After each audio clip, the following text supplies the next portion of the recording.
Gospodine predsjedniče, kao zastupnica iz Hrvatske u kojoj su mnogi političari otvoreno zlorabili službeni položaj kako bi ostvarili materijalnu korist, stvarajući pritom ogromnu financijsku štetu državi i poreznim obveznicima, apsolutno podržavam ovu inicijativu.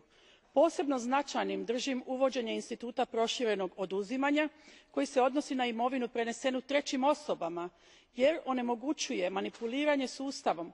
Podržavam prijedlog i u onom dijelu u kojem uređuje upravljanje oduzetom imovinom jer smatram da smo dužni preusmjeriti oduzeta sredstva u društveno korisne projekte i tako vratiti novac zajednici koja je najviše oštećena kriminalnim aktivnostima.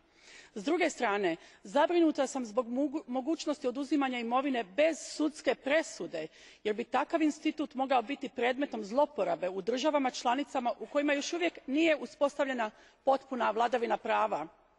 Moramo biti jako oprezni da ovaj institut ne postane omiljeno sredstvo pri obračunu vladajućih elita i njima bliskih struktura s političkim neistomišljenicima ili poslovnim konkurentima. Hvala lijepa.